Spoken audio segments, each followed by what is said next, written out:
Hello, everyone, and welcome to today's session with Project EduAccess. Just to confirm before we start that we will be recording today's session. And so if you would not like to appear in the video afterwards, then please do keep your videos off. Today's workshop, we will be talking about the LSE Graduate Support Scheme. Before we start, just one final question. Can you also confirm that the meeting is being recorded? Are you able to see?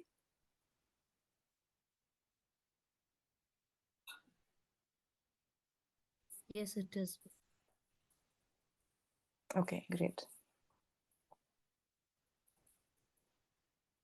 So let's begin with the session.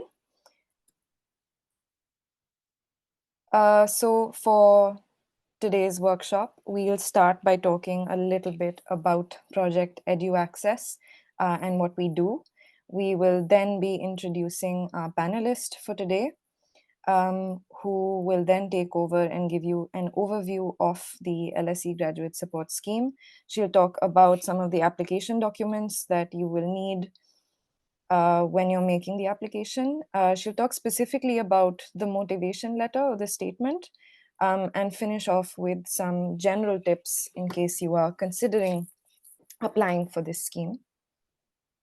A bit about Project EduAccess. So it grows out of a recognition that access to higher education, leadership, and professional opportunities is a privilege. And it's one that is denied to most people from marginalized communities because of cost barriers, information, and dispositional barriers. And Project EduAccess tries to make a small attempt to remove some of these barriers and improve inclusivity in higher education spaces for marginalized communities in the global south. And this we try to do through a mentorship program by engaging in advocacy, and also through in-person and online workshops like the one happening today. And with that, let's introduce our panelist for today, who's going to be taking you through some of the details about the Graduate Support Scheme. Ishita Puri has an MSc in International Social and Public Policy from LSE. And she was a recipient of the Graduate Support Scheme in 2022-23, and has now completed her MSc. And she'll be talking to you a bit about her experience. And so with that, Ishita, I'll hand over to you. Thank you so much. And to talk a little bit about the graduate support scheme, it is a financial needs-based scheme and it provides funding based on the shortfall that you have. Uh, in as you indicate in the form, more on that later. In general, the value of the GSS award ranges from 5,000 to 15,000 pounds. However, it is unlikely to get the max 15,000 pounds unless unknown circumstances do happen. If you have a greater need or if you just want to try for more scholarships, you should also be submitting a personal statement that comes at the end of the form, which will enable them to consider you for other LSE scholarships that might be more merit based. And the deadline to complete the online form is 25th of April 2024 by 5 p.m. UK time. And even though 25th April is the deadline, don't wait until say like the 24th of April to fill the form. Which is just, the earlier you do it, the better. Talking about eligibility, this is open to all applicants to LSE for their diploma and taught master's program. But there are some exceptions which are listed on the slide. As has been listed on the slide, double degree programs that are eligible for the GSS. You can refer to those based on your circumstances. And in order to be able to open the form, you should have submitted an application and it should have been processed by the admissions office before sending it to consideration with the team, admissions team. But I think the difference is if you submit the application today and then based on the processing time, it might take a few days. And then you get an email saying your application has been processed and sent for review. You can now fill the graduate support form. You can also submit the form after you get the offer. In that case, your waiting time to hear if you have a GSS award or not becomes very different. Next slide, please.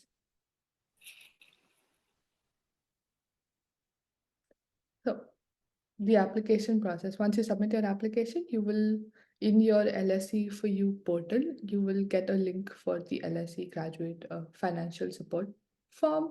And if you hold an offer, and the moment you submit the form, you will automatically and immediately hear back within seconds on whether you have the award or not.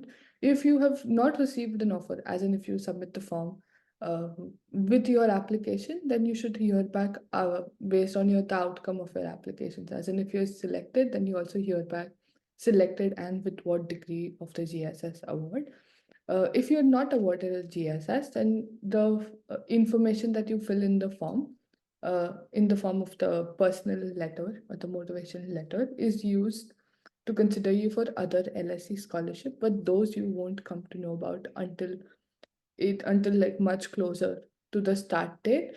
So I would recommend not relying on them as a certainty, as a source of as a financial source, because they might come even until late July, which would be quite late when you talk about visa processes or just arranging to move to start your program in general. And for more information about the form, including getting a unfilled PDF version of the entire form so that you know what information to expect and prepare beforehand, you can use the link on the slide.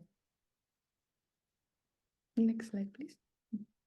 Coming to different components of the form, now these are the components that are very important that you fill them as in as much detail as possible and be as extensive so that they're able to evaluate your personal circumstances better. The first component about your would be your personal details and then study details. These would be the programs that you've applied for or you have an offer for, whether you intend to study full time or part time, any qualifications that you hold uh, till date, and then any scholarships that you've if you have received till date. And then the personal statement is another very big component of the GSS form because it's like your statement of academic purpose that you submit for the application, but you would modify that a little to sort of target it more towards scholarships. This can be no more than 8,000 words, including spaces. Telling them why you do need financial support in how getting a scholarship would enable you to study at LSE and why it is so important.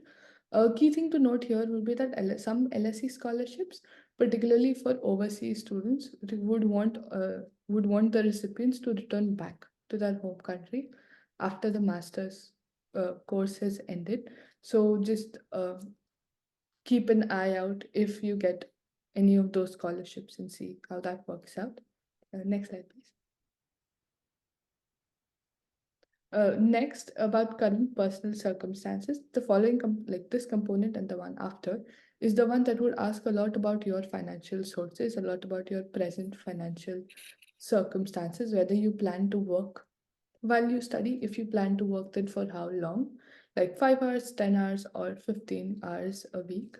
You will also be expected to write your total income after tax for the year before starting the course. Say I started the course in 2022. So I was asked to write my income from 2021 to 2022 before the course starts. And also list out any loans that you have at present or you've taken out to for your any previous education, or if you plan to take a loan for this for the course that you're pursuing at LSE, and then also disclose any medical conditions or disability which will affect your financial situation while studying at LSE. Then during your program at LSE, this includes information about how you would be spending your time while studying, or if there are any factors that would be affecting your time. So again, over here, they'd ask you to list out any future loans that you intend to take. If you have applied or if you plan to apply for external funding sources, scholarships, grants, or any scholarship loans. It would be very, it is viewed very favorably to list down scholarships over here because that shows an active attempt to seek external funding and not just rely on LSE. And even if you write down an award over here, which you have just applied for, like I applied for a few loan scholarships, and at the end, I filled those in the form, but I didn't end up securing any of those awards. That's fine. They don't hold you accountable, or they don't be like, oh, you've listed down, how come you do not have that source anymore? So that's understood. You'll have an option to indicate whether you've applied or whether you've won, and that's a distinction that is very clear and very fine to take about loans. And then if you have any financial obligations, or if you're like any repayment or any uh, living cost constraints that would be applicable in your case, then you can list those as well over here. Next slide. uh, Household circumstances. Now, over here, if you were expecting to receive money from your immediate family members, then you can disclose that amount over here. All of these would end up to being accurate figures. For instance, if your course is for £20,000 and then you expect to receive 15,000 from your family, then you would list 15,000 over here, and then you'll also have to write down the total income of the household combined and how many people all depend on this income apart from you. And then you will also have space to list down if there are people depending on your income personally, and if so, how much, what to what extent, those details.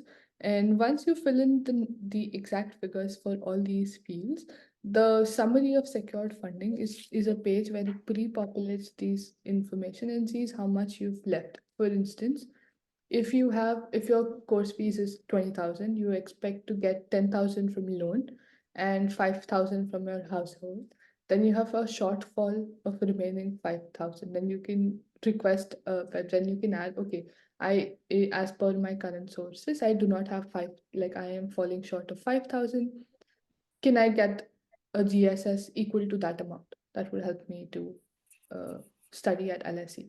So this would be your shortfall, which is the minimum amount that you would require to be at LSE, and usually that's the figure that GSS considers while when deciding whether you should be given the award or not. That says the minimum amount of financial support that will allow you to take your place at LSE, and how much the GSS can help with that. Next slide, please. Now, coming to the submission, once you fill the entire form along with the personal statement, just to reiterate, the personal statement is optional, but it is very highly encouraged that you fill it. No harm in sending one, even if you just are applying for the GSS. Once you submit the form, there is no option of changing your information unless there has been a change in your circumstances. Uh, After you've applied for GSS, say you apply for GSS, you don't hear back, you don't get an award. A few months later, your financial situation changes, then you can contact the financial support office and inform them about these changes and see if they can review. This would be from the additional information form available on the website. And once you submit the form, you will see an acknowledgement screen saying that your application has been submitted and the date of submission. If you do not see that screen, that means that there's still some hold up and you've not submitted it yet. It's very, very important that you submit it on time. And coming to some general tips about the form, firstly, talking about the exact details. When we talk about shortfall, it is generally ideal to keep your GSS requested GSS amount around or below 40%. Even though it says the max amount is 15,000, personally, I haven't heard anyone get 15,000 yet based on my understanding of the award. Try not to like add give a figure too low that would hamper your financial situation, but too high that you wouldn't get anything out of it. So I think around 40% of the tuition fee is a good figure in my experience. Secondly, just to reiterate, show any external funding that you've applied for. They like seeing that. add any scholarships, any bursaries, any scholarship loans that you plan to apply for, or if you've already received them.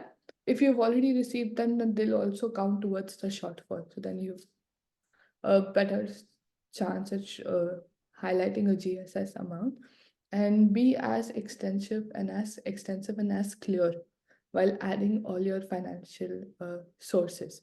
This is great because the more information you give them, particularly at the application stage, the better it is for your circumstances and for them to be evaluating your circumstances and decide if they can give you the scholarship or not.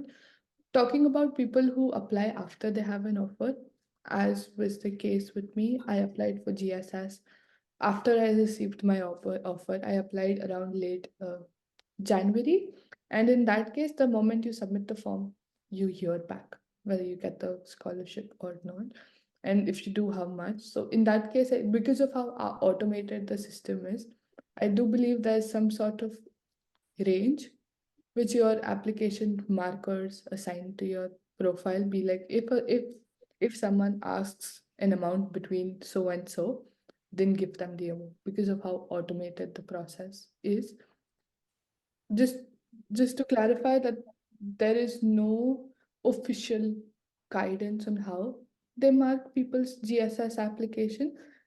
In my experience, it's just as clear as possible, uh, trying not to ask for too little or too much, and applying for it as early as possible. Like I said, even though the deadline is 25th of April, sometimes the total amount of GSS available for students in an academic year, it reduces as we move further towards April. So I would recommend, just if you have submitted the form or if you have an offer already, just apply as soon as possible, because that would also improve your chances of getting GSS. And coming to the personal statement, it would be very similar to the statement you write for your master's application. Only you'd make some slight changes to emphasize more on your personal circumstances, how you would benefit from being at LSE, and what are your circumstances that would affect your time at LSE and how you want to counter those. If you are awarded the GSS, your personal statement would not be considered for any other scholarships, because then for LSE, it seems that you had a certain shortfall. The GSS counters that shortfall, so you do not need any more funding. So just a word of caution, and apply as soon as possible.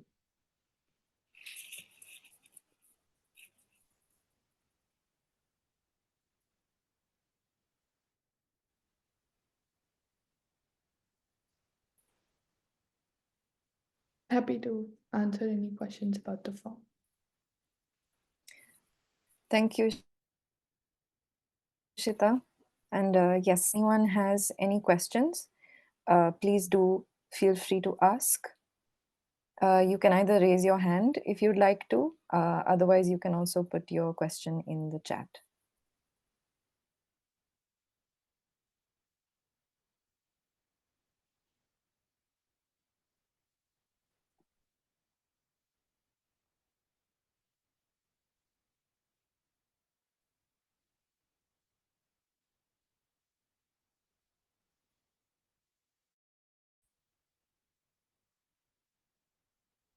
We have a question in the chat. In case you would like to unmute yourself and ask, please feel free to do that.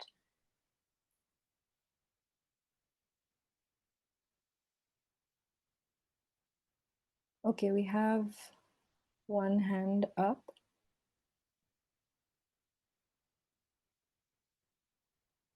I can see William Kerry, you have your hand up. Feel free to unmute yourself and ask your question. Yeah, fine. Is that audible? Yes. Yeah, thank you. Well, my question is that I have recently secured a conditional offer from the LSE. While I was navigating to this GSS, even I heard from many of the alumni, and many people have been claiming that fully funded 15,000 pound studies cannot be awarded by this LSE. So we need to go at least 50% or somewhere between 60% is the viable amount that we can ask them. In that case, but my case is that I'm completely dependent on the fully funded scholarship. So how would I be truly be honest with them in dealing these circumstances? Um, to see that I'm understanding it correctly, you have a conditional offer, and uh, but you're dependent on a fully funded uh, scholarship to be able to attend the Yeah. master's course. So that is difficult because GSS itself does not fully fund. You'll see it is marked at 15,000, and you could maybe include that in your personal statement, how you would need more than the GSS to attend. But I don't think there's any way GSS can give full funds for a master's course. And at that point, say for instance, I had applied for 40%, I got 40% of my tuition fees. And in my reasoning at that time was that I don't want to ask for so much that I don't get anything, like anywhere above Yeah.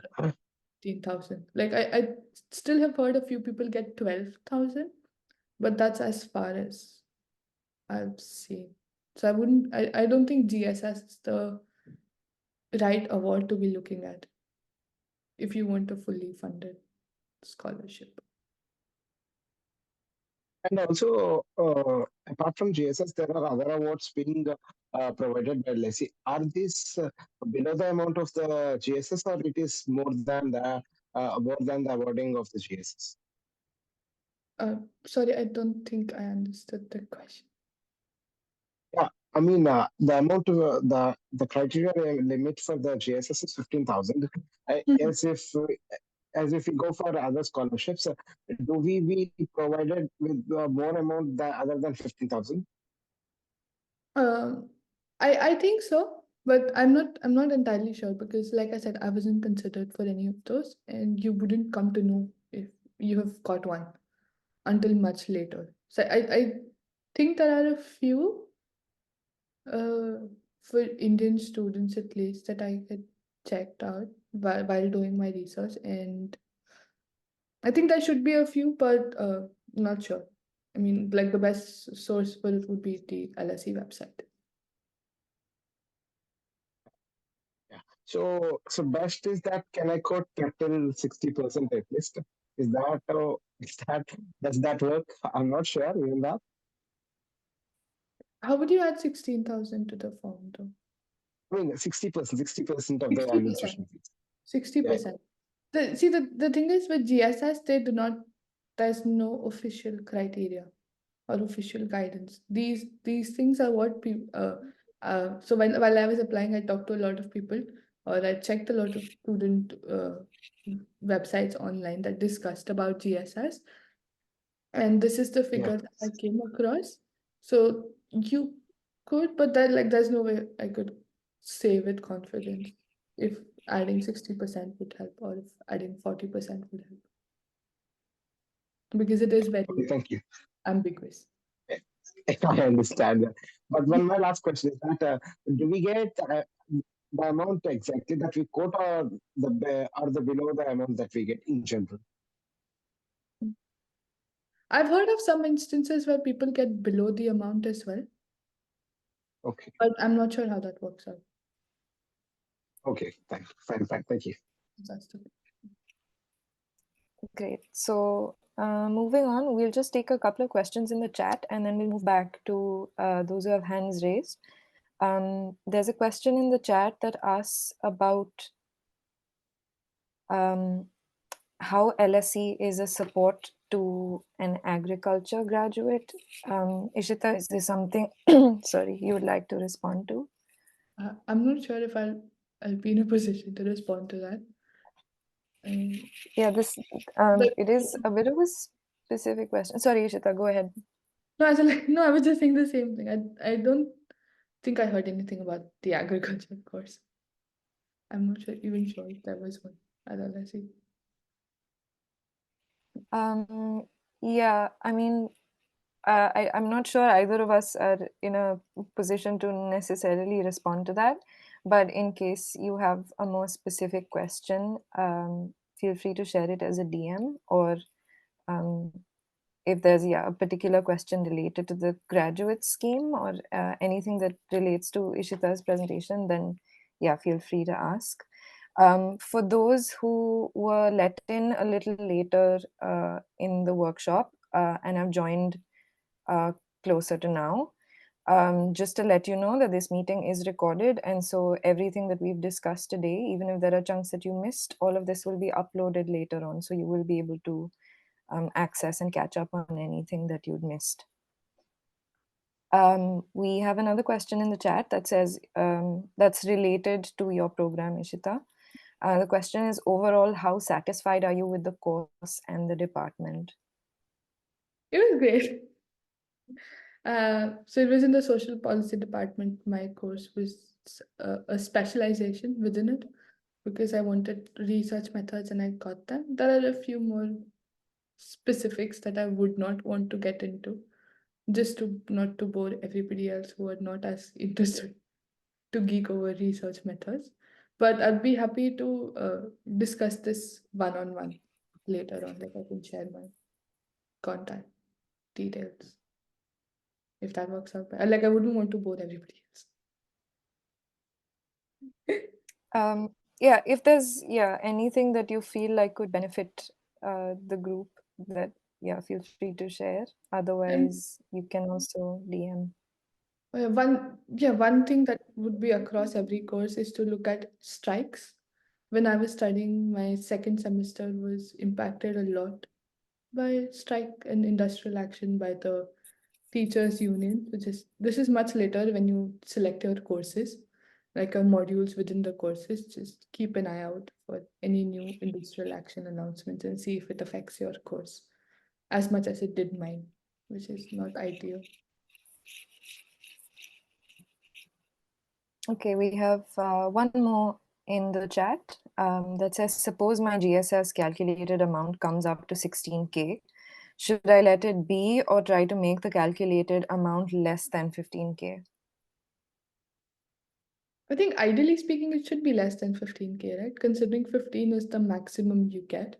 Again, to repeat, there's no official guidelines, but if it says that the maximum you can get is 15, then I think you could try to ask for 15, as like could show 15 as your shortfall. I'm not sure if the form even allows you to put more than 15.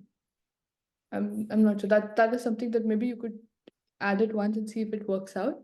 But I I I just fear that it shouldn't automatically disqualify you because you're asking for beyond the maximum number. And we have one more final question that we'll take right now in the chat. That says, would you have any pointers that one should keep in mind while framing the personal statement for the LSE scholarship? So besides anything we addressed in the presentation so far.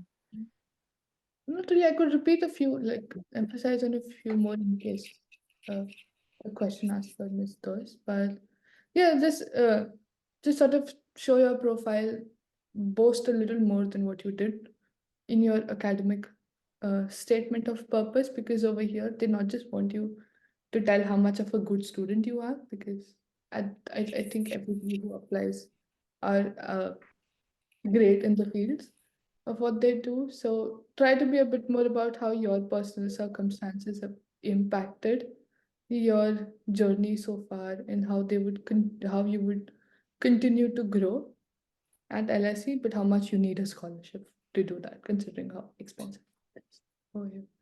So I think it would still be similar to your academic statement, just sort of tweak it more to make it more personal.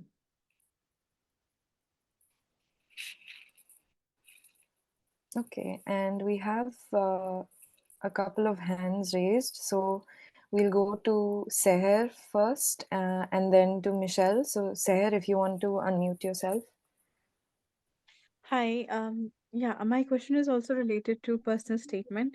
I just specifically wanted to ask in our personal statement, how different is it from the SOP that we submit to the university? For example, in SOP, we do justify as to why are we interested in the course and what were our personal stories that made us interested in this particular course that we're taking up, and hence we build the academic narrative around it.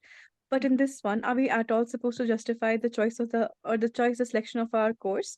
Or if not, then what should be the entry point of our statement? Should we assume that they know that we've made this choice rationally and hence begin later? And or maybe where should we basically start the SOP from, and how much should we think of it as in terms of academic and just the financial part of it?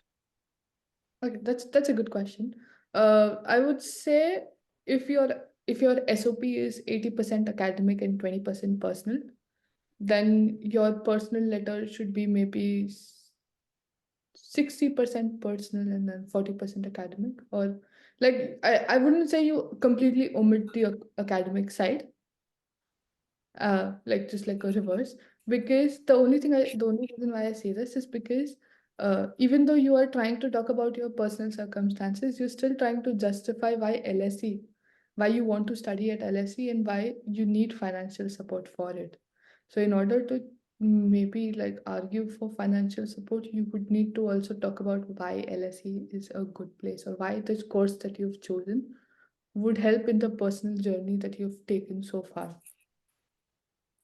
if that makes sense. Yeah, sure. That does make sense. So, um, uh, um, I mean, practically speaking, then one wouldn't need to write about or go into the details of one's personal journey that made one interested into the studying of the subject, but one rather talks about one's own narrative, which might impinge on one's ability to take this course. Yeah, exactly. Cool. Thanks. Yeah. Or find like a connection between the two. If you think your personal story for why you want to study a particular course, if it is very moving, and if you can somehow connect it to your personal circumstances, then you can do that too. Okay, works. Thank you so much, Ishita. Hi, I just had a quick question. In my specific program that I'm applying for, it says that there's an external scholarship that they provide which covers full tuition, specific to that program. And the criteria for that is just, apply to the GSS. So my question was, when you apply, when you make your personal statement for the GSS, do you mention that you would be interested, like to be a suitable candidate for that external funding? I'm not sure if I'm clear. Uh, I understand your question. The only thing is I didn't face any of that like in my course. So it's a bit difficult to say Yeah. what to do. But the general rule is your personal statement is not considered for your GSS. In case I didn't make that clear. GSS is everything until that point. Your personal statement is only for every other scholarship beyond that. Right. Okay. So if Uh, you want to ensure that your profile is considered for the external funding, maybe contact your department and ask them if they want you to make anything very specific in your personal letter. Yeah, okay. No, because I did contact them, and they again, like, so they, I think they just linked me back to the program, as in the external funding page, and all I got in terms of eligible, like the criteria was, oh, you should just be eligible for the program.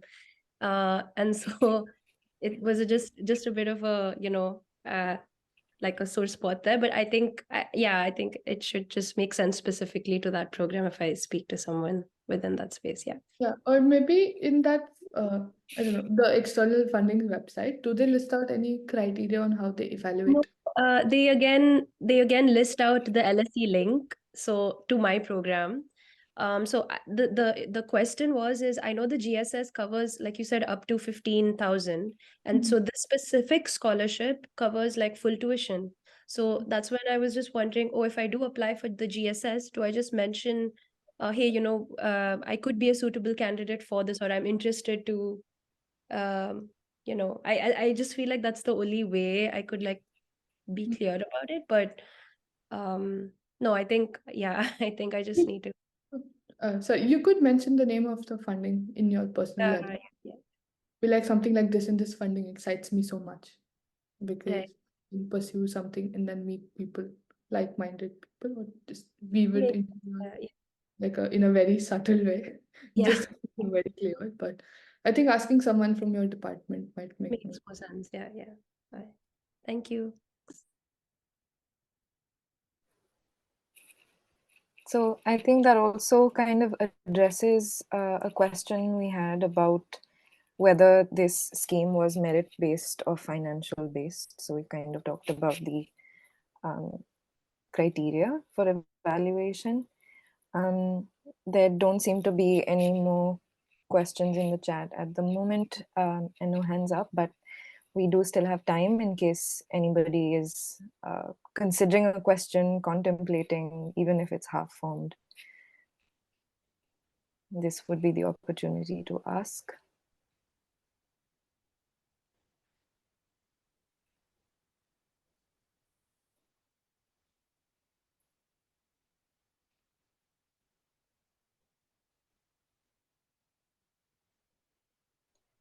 So we'll just give it a few more seconds in case anybody would like to ask any questions. Otherwise, we can maybe bring the session to a close. Yeah, don't see any more hands up. No more questions in the chat.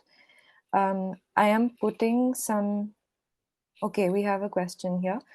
Over and above the GSS, can you suggest some scholarships specifically available for Indian students? If there are any that you're aware of. There are quite a few, but I think the best person to give that, the best place to look for that answer would be Project EduAccess. I think they have a database of scholarships available for Indian students somewhere on the website. Yes, so there is a quick links doc. The first place to look maybe would just be on the YouTube channel. There are a whole range of workshop videos, very similar to this one, on different scholarships that are available to Indian students. Depends if you're looking specifically at LSE, then universities tend to have a funding portal or a funding and finance page where you can do like a filtered search, and you can fill in your nationality and the kind of course you're interested in, and see if there are specific scholarships available. So that might be a place to look. Other than that, you can have a look at the EduAccess YouTube database, and have a look at what is available. There is also, if you are a mentee, you would also have received by email a scholarship database of quick links and upcoming deadlines if there are things that you want to apply for, like Ishita mentioned. So yes, I suppose it depends if your question is specific to LSE, or did you mean more broadly in the UK, if you'd like to clarify? Specifically for LSE. In that case, I think LSE has a website where you can filter, like Nikita mentioned, you can filter your the scholarships available to you based on your country. Oh, sure. Thanks. Somewhere on the FSO page, but I'm not exactly aware of the exact URL. But you can sort of filter every scholarship available internally for LSE, for LSE Yeah. applicants based on your website. Okay. Thanks.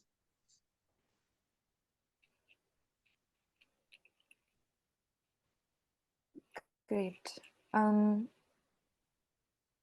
So I'm just going to put in a bit of information in the chat, a couple of links. The first is a link to our EduAccess YouTube channel, where all of the videos that we talked about are uploaded. Our workshops from last year are also in a link provided, as well as resources and things on our website on application guides and how to structure your application, how to write your statements. And in case you have any questions, you can write to us at info@projecteduaccess.com. So that information is on the chat at the moment.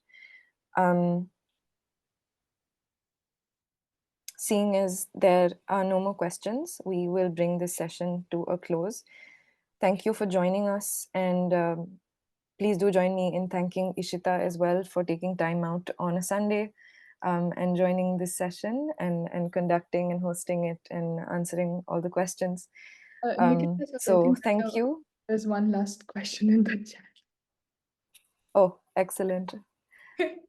There we go. Do we need to prove that we can manage the fees other than the GSS? In very rare instances, they would ask you to provide proof of your financial circumstances if you get the award. If you're not awarded, then they don't ask. Even if you're awarded, you might not be asked. Like it's very, very rare. I think there's some sampling that they do, and a few people might be asked to prove their financial circumstances, but I wasn't.